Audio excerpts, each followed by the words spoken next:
Okay. Hello, everyone, and welcome to episode 60 of the Self-Publishing Roundtable, the podcast by indie authors for indie authors. I am your host, Wade Finnegan, and my co-hosts for tonight are Kevin Michael, in the dungeon as always, John Ward, Trish McCallan. Carl is out tonight, but hopefully we'll be back next week. And I also want to say a quick thank you for those that were waiting patiently as we got some technical difficulties ironed out with our guest tonight. Our guest this evening is new adult romance author Annie Jocoby. Annie started self-publishing. Oh, hi, Annie. Sorry. Annie started self-publishing back in 2013 with her Illusion series. And her writing career kind of got off to a self-confessed slow start, but picked up some marginal momentum in the fall of 2013. Then by the spring of this year, Annie was seeing some tremendous success and actually selling 15,000 books in just 2 months' time. So we brought her on our show to share what she has learned in the past year about self-publishing and what she recommends for starting authors today. Annie, thank you so much for coming on the show, and thank you for your patience. Appreciate that. Thanks for having me, and I'm sorry I'm so technically inept, but no worries, yes. No worries. Thank you for having me. Can you give us a brief introduction about a little bit about your writing career, how you got to this point? Yeah, sure. As you mentioned, I actually published my first couple books. I published two at once. Beautiful Illusions and Deeper Illusions in June of 2013, and I made the first book free because I was in KDP Select at first, and the first book was free for 4 days, so I actually got well, do you want me to tell you why I started writing, or I don't what got me into publishing, self-publishing? Yeah, give us a little how you kind of got there. Yeah. Okay, great. Yeah, I actually wrote the first book, Beautiful Illusions, I guess probably around November of 2012, and I wanted to go the trad route. You know, I was going to query agents and do all that stuff, and then I actually went to a seminar here in San Diego, where I live, by Rebecca Forster. Do you guys know who she is? Yes. Yes. Yeah. Oh, she was awesome, and she's a trad author, and she spent the entire time just talking about how great self-publishing was and how she would recommend that over going the trad route. And that was the first time that I thought, that might be something cool to look into. But I kind of thought that, I would self-publish, and basically I didn't know how to find a fan base at all. Not at all. I mean, I knew nothing when I first started. And so, I mean, I didn't even know anything at all. And, yeah, and so I actually found K-boards, and that kind of helped me a lot. The advice on K-boards, and I was really, I'm sorry. I'm a little bit nervous. That's okay. So basically, in June is when I published, and as I said, I didn't know the first thing about anything. I didn't know about perma-free. I didn't know what KDP Select was. I didn't know anything. And but I just put my 2 books up and made the first book free, and basically I got 5,000 downloads with no publicity for my first book. And so I went on to sell, I think it was like 163 books just on the 5,000 downloads. But I really struggled a lot, my first few months. And it wasn't until, I guess, November of last year that I got a BookBub ad on my free book, and things kind of picked up from there. And then of May of this year is when it exploded for me, like big time. So. Now, the first thing is I first discovered you on K-boards with your mega post about your success, and I remember reading through that, And a lot of authors like to believe in things like overnight success and all that, but your story was really inspiring because there was really that long journey. And in your post, you Right. mentioned how you were donating plasma and Yeah, it was. on food stamps. And Uh-huh. so, can you just talk about how Yep. much writing That's means to you? Because clearly you have to be really inspired to keep going at that point. Oh God, yes. It was a nightmare. I mean, in 2013, I did my taxes, and I think I made like $9,000. I mean, I made like more money on my self-publishing, but yeah, I made $9,000 last year. It was really sad. So yeah, it seems like a long time ago, but yeah, I struggled financially big time before I caught a break. And now obviously, this year I'm probably, yeah, God, I'm gonna probably make at least. I mean, I'm definitely gonna make a six-figure year this year, but so yeah, from 9,000 to six figures in 2 years. Well, it's just really inspiring how perseverance can pay off. Yeah, yeah, it definitely. I mean, because I just kept writing, and because I guess I believed in myself. Okay, And one of the things I found the most interesting about your keyboard threads was that you had actually been kind of strategizing your approach before you started writing, because you mentioned in there that you started the series, which is erotic romance, I believe. Is that yeah, what the series is? yeah, beautiful Because weaknesses, yes. you felt that they were selling so well, you would have a fairly good shot on that. Did I read that correctly? Well, I published the first two at once. Is that what you're talking about?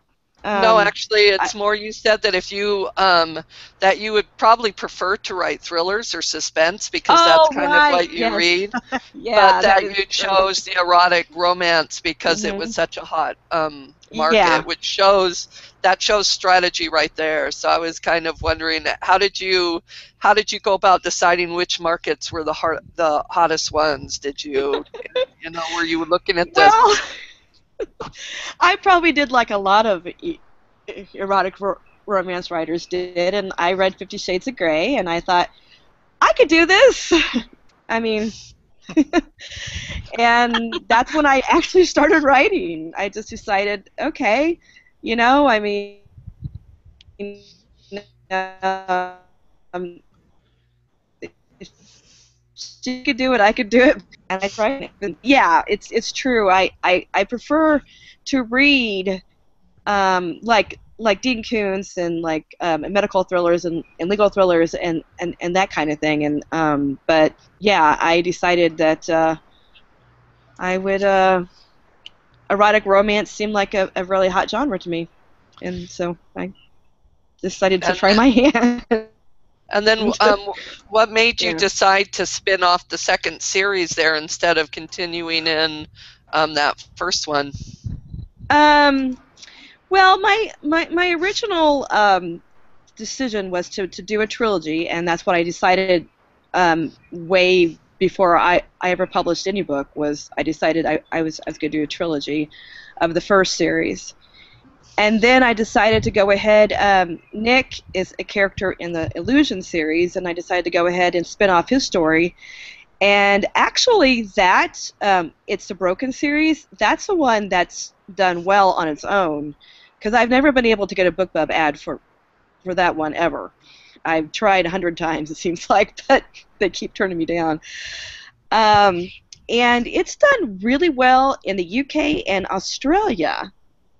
I'm doing extremely well on iTunes, and most of my sales comes from Broken, and most of it comes from Australia on iTunes.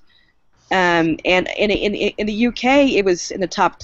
I think Saving Scotty, which is the second book of that series, was in the top 1,000 over there for like 6 weeks, which really surprised me.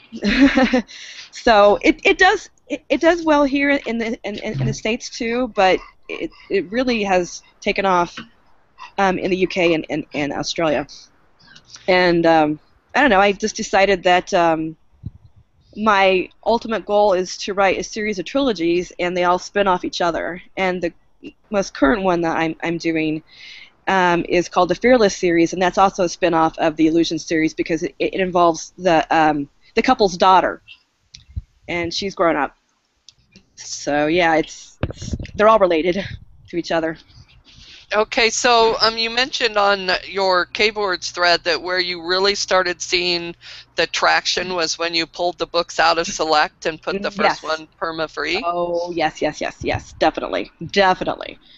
That's, oh my God, because I've mentioned before on Kboards a lot of times that anytime I have a promo on a book that is paid, even if the book is just 99 cents, I'll sell like 2 copies on the promo. It's really ridiculous.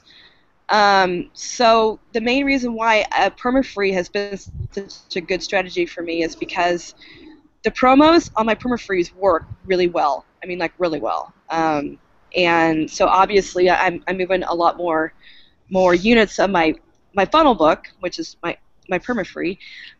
So it funnels into my other sales. But when I had my book at 99 cents, I couldn't get arrested. I swear to God.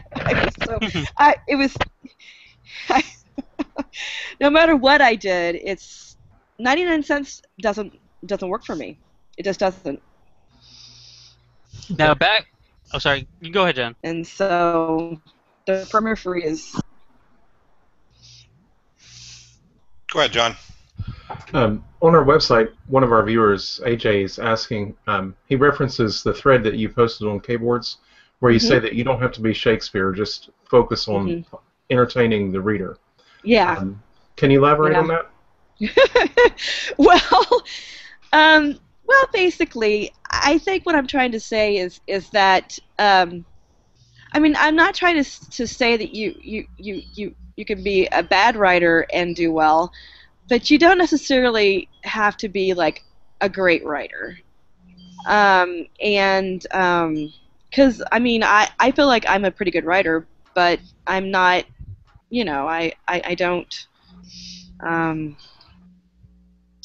I don't have a way with words that a lot of people do.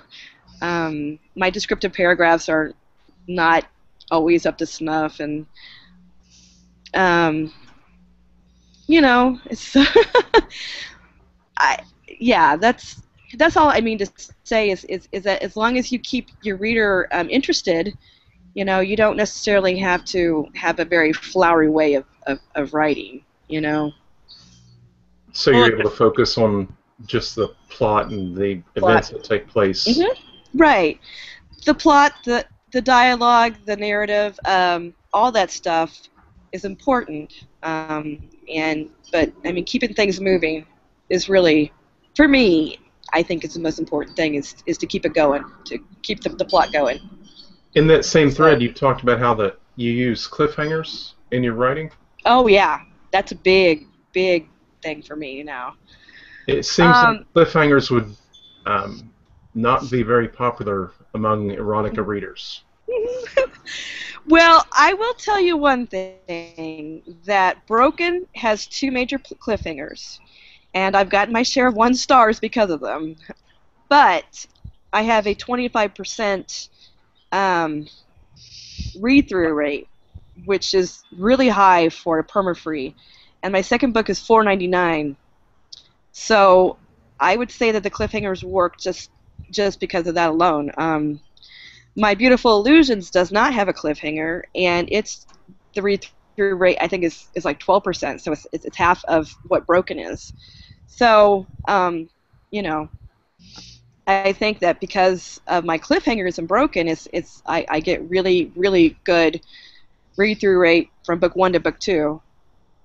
So I pretty much use cliffhangers to try to, you know, keep the readers engaged. Well, but if you have to have a thick skin. If the second series doesn't have as high of a read-through rate, does that mean that you're going to go back to incorporating cliffhangers in future books? No, the second series is the one that has a really high read-through rate. Oh, I'm sorry. The second series is the one that has a really high. Just got that flipped around, John. Now, I want to. Oh, sorry. I want to ask you another question about permafree. A lot of people will just get a book to go permafree and just leave it there. Can you talk about your strategy, not just with BookBub, but also with FreeBooksy? Right. FreeBooksy has been an integral part of my my promotion of Broken, because, as I said, BookBub, for whatever reason, will not touch my Broken. I don't know why, but they've run Beautiful Illusions twice. But so obviously I've had to find other advertising avenues, and FreeBooksy was tremendous. I mean, I got I ran Broken free for one day because I enrolled it in KDP as well when I first published it. And I ran it for one day free, and I got 7,000 downloads in one day from FreeBooksy, and the very next day it was paid at $3.99, and I got 100 sales. So I got real excited about that because, you know, I didn't expect much. And ever since then, I've been trying to run at least, I think I've run Broken 3 or 4 times with FreeBooksy, and Beautiful Illusions I think 3 times. And every time I do it, I get a lot of good downloads. And so it's been very important to have that. And I haven't really tried other advertising as much, but I am going to, for Fearless, which is my newest book, I'm trying different ones too. Oh, and also My Romance Reads. That was really good. That one was really, really good. I got 4,000 downloads. My Romance Reads and FreeBooksy have been really good for me. I think it's really great to hear that things like FreeBooksy and My Romance Reads work, because a lot of people can't get even a free BookBub, and so when you hear a lot of advice, well, get a BookBub, and people can't get it, it like really discourages them. So to know that you can pay $100 and get the FreeBooksy or the 50 to 80 or whatever it is for My Romance Reads, and it really works out. It's very good to hear that for most authors. Sure. One thing I wanted to say is the fact that you have can you talk more about series, because I know you have the 2 different series, but they're interconnected with the best friend character spins off, and do you get a huge sell through between the first and second series because of that? I do believe I do. It's really hard to tell though. I get a lot of people who email me and say that they've read all my books, and they get on my Facebook page and tell me that they've read all my books. But I can only assume that there's a good connection between the two. But it's very important, in the back of all my books, I make sure that they know, like in the Broken series, which is my second series, I'm like, because Ryan is the character in the first series, and he's also in the second series, and I put on the back of my books, be sure to read the Illusion series if you want to know more about Ryan. And then the same thing with Ryan's books, the Illusion series, I say, if you want to know about Nick's story, here's the link for Broken. This is Nick's story. So I'm assuming that I probably do have a lot of read through where the fans read it and they read all the way through the Illusion series, and they get to know Nick, and so they decide to go up and pick up Nick's story too, and vice versa. And I think that that's been a really key strategy for me, is to have them interrelated and to make sure that the fans know at the end of all my books that there's this other series, and you can read about the other character. And so I think that that's probably a very key point as well for why I've been doing okay, well, pretty good. I'd say pretty. Yeah. Do you know how many books I sold in May? And I'm only going to tell you this because it's funny to me. Yeah, let's hear it. 6969. Wow. Oh, really? Yeah. That's So probably the best number for a romance author ever. I was going to say, Yes, you're right. erotica writer score right there. That's I just noticed this evening when I was looking at it. I was like, oh, that's pretty priceless. So, what's the word count on your books, Annie? Let's see here. The first two are long. They're about 100,000 words apiece. Because for some odd reason, when I was a new writer, I thought I have to hit 100,000. I have to. And then the third one is only 60,000 words, and then pretty much, I think Broken's like 90. And then the other two, Saving Scotty and Ever After, are around between 80 and 90. So Have you had very many people mention kind of the disparity between the different word counts or the different sizes? Has that ever come up in reviews or emails or comments or anything? Only a couple, because the crazy thing is that my third book, which is the shortest of all my books, is $4.99, and the book before it, which is 100,000 words, is only $2.99, and there's a reason behind that as well. But I think I've only gotten like maybe 2 people mention in the reviews that $4.99 was too much money for a 60,000 word book. But really, no. I mean, that's not been a common complaint. So let's talk a little bit about your pricing strategy. You did mention that there was a reason behind that. So your earlier books, so you do the first book of this series is perma-free, and then do you have an alternating price then for each of the subsequent books, or? Well, it's not scientific. It's not scientific, but this is how I do it. If there's a cliffhanger on the book before it, I price. I mean, if the cliffhanger is a doozy, I price the next book at $4.99. If I have a cliffhanger that's it's not a really bad cliffhanger, I price the next book at $3.99. And the only book that I have that is $2.99 is Deeper Illusions, and the reason why it's that cheap is because the previous book had no cliffhanger at all. So I guess, God, it sounds bad to say, but I think the readers will be more likely to pay more if there's a cliffhanger, and it sounds bad if I say it that way, but that's how I do it. Should I not say the bigger the tease, the bigger the price? That's an interesting way of pricing them, though. I've never heard of it priced like that, but it actually makes sense. It kind of reminds me of those bars that those men frequent, and you have to keep putting more dollars up. I don't know. Well, you're basically pricing on reader involvement. The more you hook the reader, then so that's not a bad way to price. Yeah, I mean you get them jonesing for the next one, and then you can they'll pay more. And it sounds terrible though. If I put it that way. Sounds terribly good. It sounds terribly profitable. Yeah. Making money is a bad thing. Yeah, I know. But and so the reason why the third book, which is only 60,000 words, is $4.99 is because the second book has a really big cliffhanger, like big.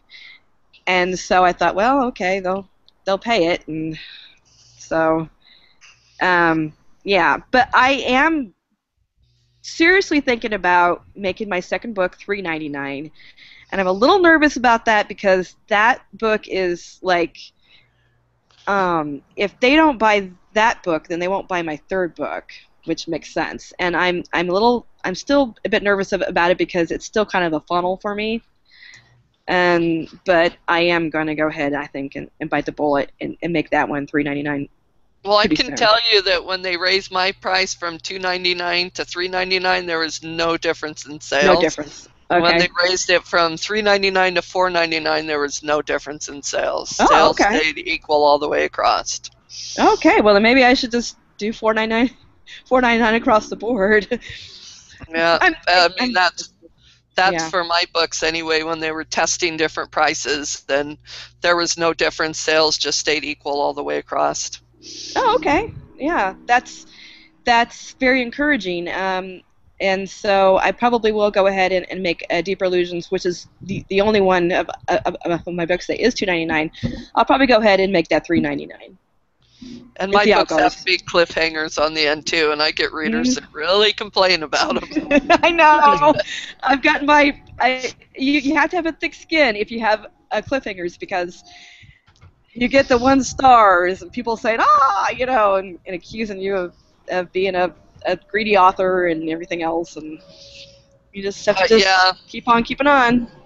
But then the sell-through rate is really high too with them, so yeah, 25%. Right, yeah, 25% from a free is from what I understand is really good. So I think a lot of it's because of cliffhanger. Annie, I wanted to ask you about your thoughts on Kindle Unlimited, because all of your books are on all the platforms, and many authors are saying that Kindle Unlimited has just destroyed their sales if they're not enrolled in KDP Select. Well, I haven't seen that. My sales in the past few days have been not as great as they were, but I haven't run a promotion and I haven't had a new release for a while either, so I don't.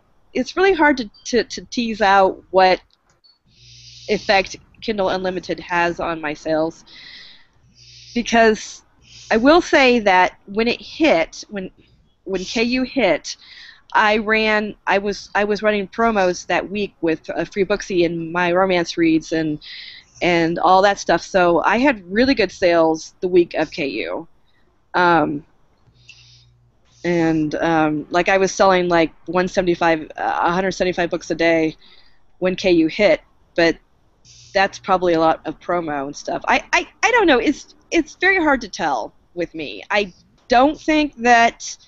Honestly, I don't think that it's affected my sales.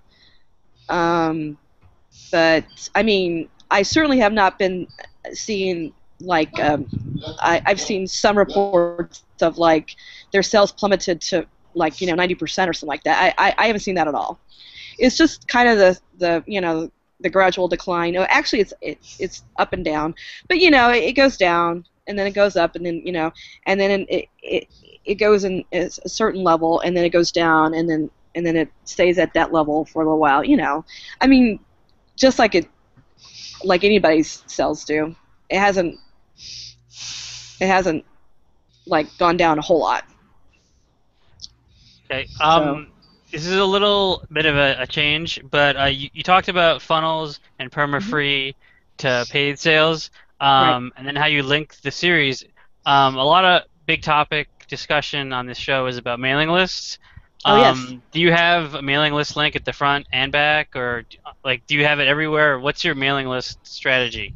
Well, I put it at the very back of the book, on the very last page. I don't put it on a separate page. It's like the reader reads the last line of my book and then it says, "Do you want to know more? Join the mailing list." And I also have on the same page on the very last page, I have links to my other books too. And I have a link up on my website. I haven't really promoted my website that much. So I don't know how much traffic I'm getting from that. It's probably mainly from my books. And I currently have about 800 people on my mailing list. It's growing a lot. It's growing a lot faster than it was before, which is good. And I don't put it at the front of the book, just at the very back. Is that the only call to action you have? Kate Morgan was asking that from the site. Yeah, there's on a separate page on the last page of my book, like I said, it has a link to my next book, and it has a link to my mailing list, and then I have another page that has the link to my Facebook page, my Twitter, which I've not been very active with either. I need to get better on a lot of different things, and my web page, and I think that's it. On this other page, and I have almost as many Facebook fans as I do mailing list people, so seems to work pretty well. So have you tried any mail list kind of like drives to get more people to sign up for them? Do you offer like anything if they sign up for your mailing list, free stories or anything like that? No, I probably should offer. I'm not as good with promotions as I could be. But yeah, I should probably do that. I've done one. I think it was Bargain Booksy. It was a giveaway, and so they had to like me on Facebook and sign up for my mailing list to enter the giveaway. So that's the only drive that I've done as far as getting people on my mailing list. And I prefer to grow my list and my Facebook page organically. I kind of feel I don't know if this is true or not, but I kind of feel like if people are signing up for my mailing list or they're signing up, liking me on Facebook because they want to win something, they may not be interested in me. So I like to grow it organically, but that would be a good way of getting more people who do like me, is to offer a free story or something like that. So I'll probably do that in the future. I'm actually going to have an assistant in a couple of months, and I'm going to have her help me with my promos because, I'm like any author. I don't always like to take away from my writing. That's when you know you've made it, is when you have an assistant. Yeah. No, but I was going to follow up on the mailing list question. The 800 people that you have, do you use them to give away ARCs for the next book and get reviews, or do you use them to try to get them to buy the new book like day one? I have not done that however, I am going to do the ARCs on my current book, which is coming out on September 15th. I'm going to put out a notice on my Facebook page and my mailing list and see how many people are willing to get a free book in exchange for a review. I haven't tried that yet, but I think that would be a really good thing because it's still tough for even me to get reviews. It comes in organically, and sometimes it takes a while. But yeah, I am going to do that with my upcoming book. I'm going to do the ARC route. How often do you send newsletters out? Pretty much when I have a new release, and that's it. And there's kind of two schools of thought on that. Whenever the topic comes up on keyboards, some people think that you should send out your newsletter a lot to keep your fans engaged and just send them out.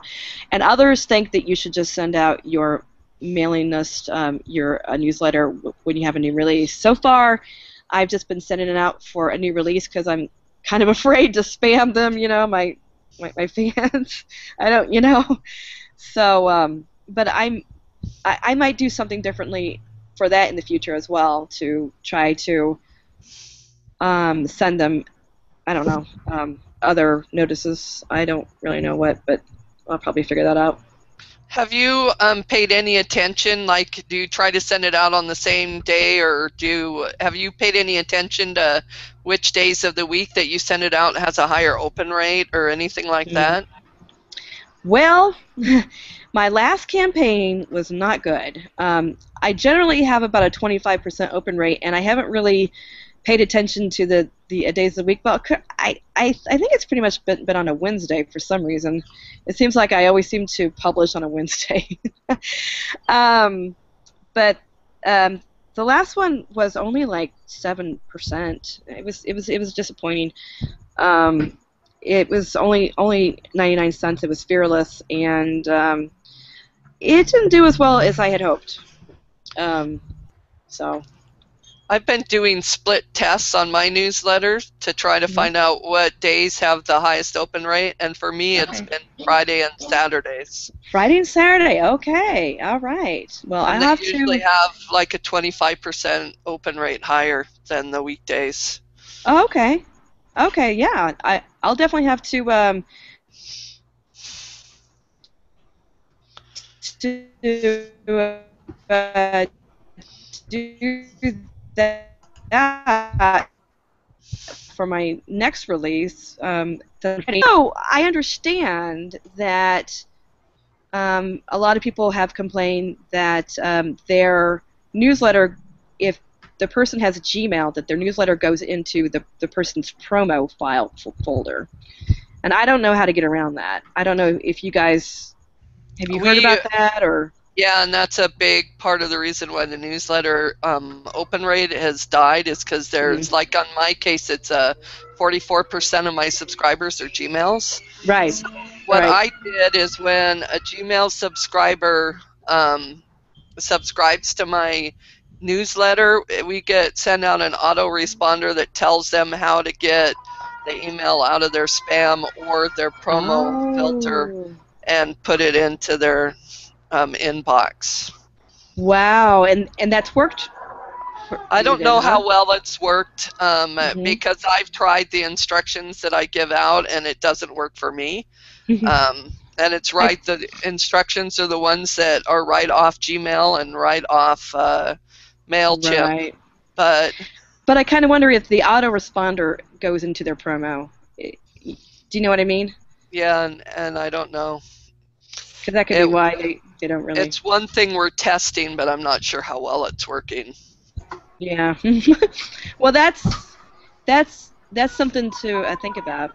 Because I think probably at least half of mine are also Gmail as well, and so that's a problem. I also have a notice I have a notice on the forum about Gmail as well. So when they're signing up for Gmail, they'll see right on the forum that if you're Gmail, it's going to go in spam or promotions, and it tells them there how to do it. But it all hinges on them remembering to look when it comes out. And on the MailChimp forum, it has that. You can. Well, I'm not the one that did it. I have an assistant, and she set it up.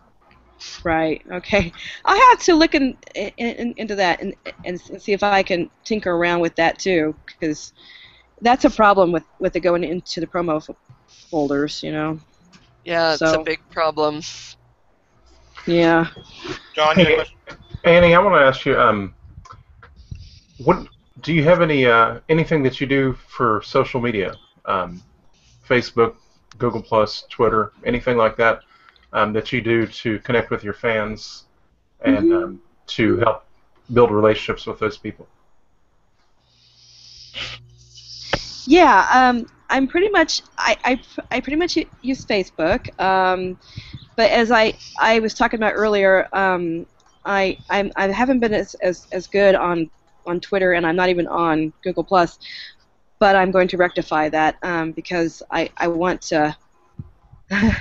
I'm really nervous about using Twitter because you're not supposed to use it just to sell yourself. You're supposed to, let your personality shine. And I don't know. I'm kind of intimidated by that for some reason. I don't know. It's kind of crazy. But I am going to start using that more too. But it's basically been Facebook. My fans contact me there, and I immediately respond, and I get some pretty good fan engagement on there, and fans also writing me emails. Do you have a page, or are they contacting you through your personal profile? Yeah, it's the Annie Jocoby page. Yeah, it's my author page, and that's where they find me. They contact me. And have you ever used any Facebook ads? I have. Basically, every time I have a new release or I have a cover reveal, I do a post boost. I boost a post, and it shows it to. Um, it just depends on how much. Usually, I do about $50 on one of those things, and it goes out to like 20,000 people or something like that. When I have a new release, yeah. But I have a little book about how to use Facebook more effectively because I know that there's ways of like targeting ads to groups and that sort of thing. I kind of learned that at the Romance Writers of America convention about Facebook groups and targeting and so forth, and I'm gonna try to do more of that. So far, I've only been relying upon my perma-free and my free Booksy and BookBub and my Facebook, and I haven't really done enough like outside promos, and I'm going to try to do a lot better about that when I get my assistant. And have you reviewed your results from the Facebook ads? I mean, it sounds like you've done it more than once, so it must have worked for you to some degree. It does. It does. Usually, when I do a boosted post, I get a good amount of likes and comments from the fans and so forth. So I know that it's reaching the people that I want to reach. And I haven't done as well. Like I know that there's another author on Keyboards who somehow she managed to sell like 200 books in one day just by doing a Facebook post. I haven't been that successful with it, but I do get a pretty good amount of fans engaged and so forth. Good. Changing topics a little bit. It was interesting because when I go to your author page, I see a group of covers, and then when I actually click on the books, I see different covers. Right. What made you decide to change covers a little bit? Well, when I first started, I was like a lot of authors and was cash light, so I made my own covers, and they were okay, but they weren't. I looked at my covers compared to like other people's covers, and I felt kind of like oh, mine don't measure up. So when I got my first like big check, I guess it was in February, I decided to go ahead and invest in new covers for my first 3 books, and I found a lady. Her name is Viola Estrella, and I worked with her from the very beginning, and she's done all my Illusion series and my Broken series, and she's also done my Fearless series too. So basically, I decided to change the covers because to go from homemade covers to professional ones, professionally done. Now, did you see an immediate bump in sales when you put up the new covers? I think I did. Yeah, I believe I did. It wasn't a huge bump, but yeah. But then again, it's like I said, it's kind of hard to tease everything out as to what increases sales, because that was around the same time that I was doing a perma-free, my perma-free for the first time, I think. So it's kind of hard to, but yeah, I saw a bump in sales. And it's also easier to get promos with a better cover too, especially like BookBub. They really stress a good cover, and so if you're trying to get a BookBub ad, you should probably make sure that your cover looks as good as possible. Now that you brought up BookBub again, one thing I find interesting to ask people. Most of the BookBub submission process is pretty straightforward, but did you put anything special in the comments section? Did you say like I have like 100 reviews and like a 4.5 average, or like did you do anything special in that section, or? Well, they've taken Beautiful Illusions twice, and the first time I applied, I don't believe I put in anything specific except for to say, this is the first book in a series of 3. It's newly free. You know, nothing really special. But as I said, they took that one twice, and they've never taken Broken, and I've tried everything to try to get them to take Broken, every kind of comment I could possibly say, you know, and they've never taken that one. So I'm kind of in the dark myself as to what they look for. You know, I got lucky with the Beautiful Illusions, but Broken is a new adult, a true new adult, a romance, and they won't touch it. Well, they reject. Maybe they will. Maybe they will in the future, but hopefully, you always have to just keep optimistic, you know. I've heard of them rejecting and rejecting and rejecting like a dozen times, and then suddenly saying yes. So just keep trying. No, I will. Believe me. I mean, yeah, I'm gonna try Broken again very soon. Hope springs eternal. Trish, some questions from the site? Yeah, one of them was from someone who was asking, I think it was Michelle Reed, was asking if you could touch on how you built your fan base a little bit, how you started from scratch to build your fan base. She's kind of trying to do that herself right now. Okay. Well, what I always tell new authors is that perma-free. But you can't just set that and forget it, the perma-free. You have to keep promoting it. Because the one thing that I noticed is that when I first went perma-free back in October, I think it was, I got, I think, 1,000 downloads on the first day just by doing nothing at all. And I did well. And then all of a sudden, just one day, it's like my downloads crashed to 20 a day, and I was like, oh my god, you know, they fell off a cliff. So basically, I have to keep running promos on my perma-free, and that's the way I've found fans so far. It's just basically, you don't want to give the fans any barrier to entry. That's what I always say. And to me, even put my first book at 99 cents is still a barrier for them.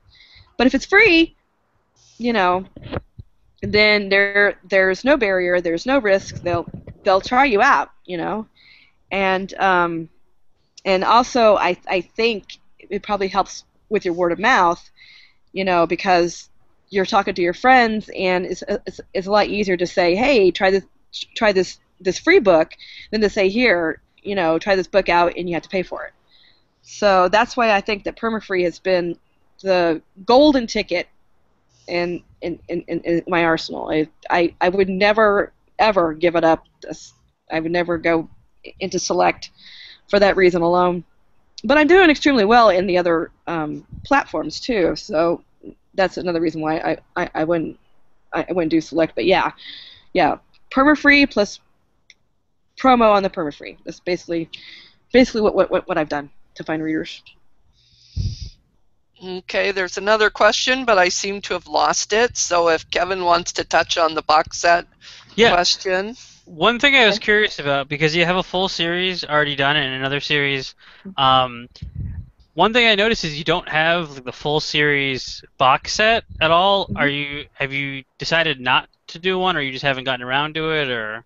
Well, I do have one for the Illusion series. It has kind of a different cover from the other three, which, you know, I probably should change that.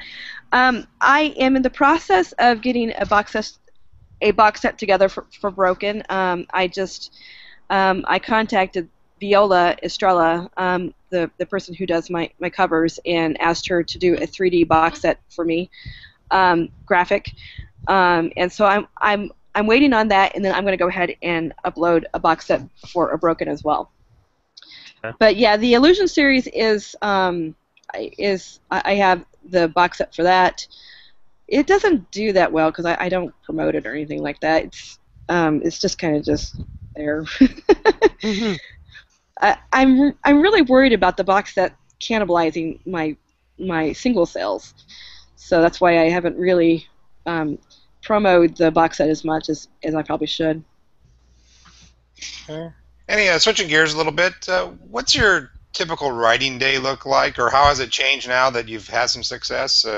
Do you allocate a certain amount of time to marketing and that sort of thing each day, or do you kind of wing it? How's that look? Well, I'm kind of a wing it kind of type of person, and so I pretty much at the moment, as I mentioned before, I don't do as much promo as I should, and I should do more, but I really don't. So I pretty much have 100% writing time when I am writing, aside from the time that it takes for me to fill out the forms for promos, which doesn't take that long. And I write fast. I type fast. I can type 90 words a minute. And when I get going with my story, I can write 2,000 words an hour. So pretty much I write on the days when I do write, I write about 4 hours or so. And I try to get at least 5,000 words in a day. And if I'm up against a deadline, then I can get up to 7,000 words a day. Wow. Yeah, I'm a fast writer. So where does that leave your publication schedule? I believe it's set every 2 months on your... Every 2 months, right? Yeah. Yeah, I'm very strict about that with myself. I have to have a full-length novel out every 2 months, or I get really I start beating myself up. But yeah, it's that's worked well. Ever since I was able to quit my other job and just concentrate on writing, I've been able to get a book out every 2 months, and that's what I plan on doing from, hopefully, God willing, from here on out, is a book every 2 months, a full-length novel. Wow, that's amazing. I can't get over the 7,000 words a day thing. That's a lot. Well, that's when I'm really like pushing it, but yeah. One thing I was gonna ask, because you said like the first couple months, and really the first year when you made 9,000, you didn't do well, and then you made 24 grand in a month a couple months ago. What would you say? Is there any lessons you wish you knew the first year that you know now that could help out like a new author? Well, I wish I would have gone perma-free from the get-go. If I were to do everything all over again, I would have never enrolled my books in Select, and I would have just made Beautiful Illusions free from the very beginning. That's what I would do differently. And the reason for that is just because, like I said, there was 99 cents didn't work for me at all, and perma-free really does. And so if I would have done that earlier, then I would have gotten sales earlier. So that's like the biggest thing that I think that I would have done differently. The other thing is, and this sounds kind of trivial, but it's really not. I would have bought an Apple computer a lot sooner, because what happened was I wasn't selling well on Apple for the longest time at all. And then for some odd reason, my Broken series went like gangbusters there on Apple. And I was not uploading direct on Apple, I think it was last month. And I made $5,000 through Draft to Digital. Wow. But they take 10%. So if I had uploaded direct to Apple, it would have been more like $6,000. So I basically shorted myself about $1,000 by not buying an Apple computer earlier. So I finally bought one this month, and and I uploaded everything to Apple Direct. That's the other thing that I would give an advice to a newbie, because I see a lot of people on keyboards talking about Smashwords and draft to digital. If you can, just avoid them. Just upload everything direct, just because it may not seem like a lot of money at first, if you're only selling a few books. But even if you're giving draft to digital $5 a month, that's still $5. You know what I mean? Because they take an additional 10%. So any amount of money that you're leaving on the table, when it's just as easy for you to upload your books to Nook and Kobo and Apple, to me is a waste. And I was with draft to a digital and Smashwords for a long time, until it just finally dawned on me. I'm like, I'm giving them all this money, So that's the other thing that I would do differently, is just to upload everywhere direct. Aside from places like Australia where they can't upload things direct, then obviously they have to use an aggregator. If you're in America, do not use an aggregator for anything, unless you have to. So I have a question about your future plans. Now, I know that you've got 3 series basically that are intertwined, that are erotic romance. Do you have any plans on branching out and say writing one of your mystery suspense that you like to read? Any plans on taking a little bit of a different direction? That is so funny you asked me that, because I've been recently thinking about branching into paranormal serials. And I don't know enough about them, so I've been downloading werewolf books and vampire books and stuff to try to read to get a feel for them. But yeah, I've been thinking about doing something with maybe witches or vampires, or maybe witches and vampires, or something like that. I'm going to finish up my next series for sure, which I have 2 more books coming out in that one, and then I might go ahead and dip my toe into the paranormal romance. That's really interesting to me. I enjoy, like I think I mentioned before, I really like fantasy things like Dean Koontz. I love Dean Koontz, and so I'm really into psychics and witches and that kind of thing, and I just love that. So I'm going to try my hand at that, and I might have a different pen name for it. I don't know. I haven't decided. I'm at the really early stages about it, but yeah, that's kind of my next maybe avenue, because I think I might get bored with writing erotic serials. Erotic romance all the time. And I'm afraid that I'm going to run out of storylines too. So, I've done everything you could think of in my books, so I don't want to run out of stories and stuff. Well, best of luck to you in paranormal. That's what I love to read too. I love paranormals. Yeah. So, yeah, I think that might be next on my agenda. Well, Annie, that was really great. We're up on the hour here. You can go a little bit late start, but man, time flies. Yeah, time flies. That's right. Yeah.